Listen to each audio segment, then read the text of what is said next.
நம்ம எல்லாருக்கும் பிடிச்ச மாதிரி ஒரு பாஸ்தா பண்ண போகிறோம். இப்போ தண்ணி வந்து கொதிக்க வச்சுருக்கேன். இதில் 1 கப்பு பாஸ்தாவை எடுத்துக்கிறேன்.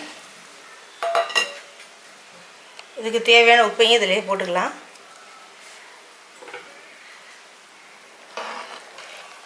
பாஸ்தா வந்து நல்லா வேகட்டும்.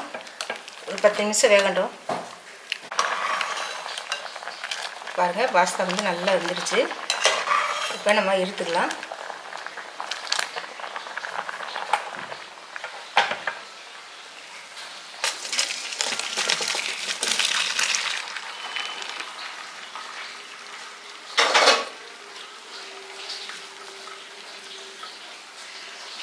இது தனியாக இருக்கட்டும்.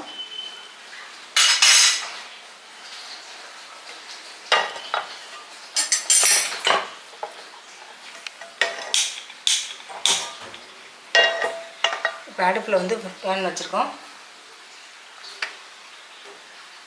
ஒரு 3 ஸ்பூன் எண்ணெய் விட்டுங்க. இதில் வந்து 2 தக்காளியும் 2 வத்தல் கொஞ்சம் வெள்ளைப்பூடி சேர்த்து மிக்சியில் அரைச்சி வச்சுருக்கேன். அதை சேர்த்துக்கலாம்.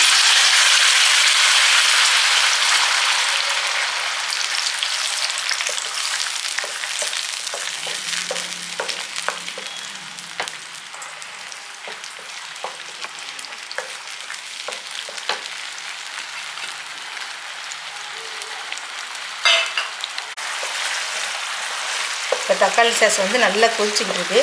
இப்போ இந்த ஸ்டேஜில் வந்து இதுக்கு தேவையான உப்பையும் போட்டுடலாம். போட்டுட்டு குடமிளகா இருக்குது, அதை நீல வாக்கில் கட் பண்ணி வச்சுருக்கேன். அதையும் இதில் சேர்த்துடலாம்.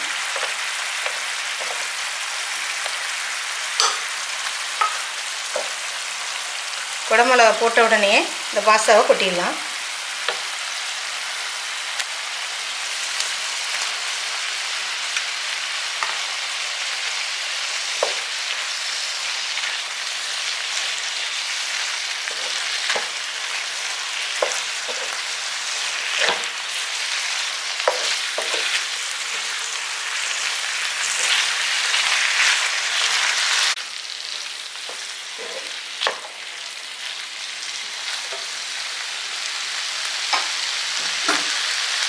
இப்போ சீஸ் இருக்குது.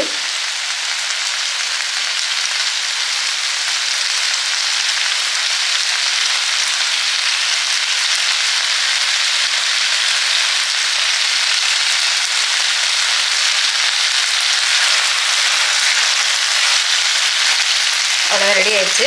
நம்ம சேனலை எல்லோரும் சப்ஸ்கிரைப் பண்ணுங்கள்.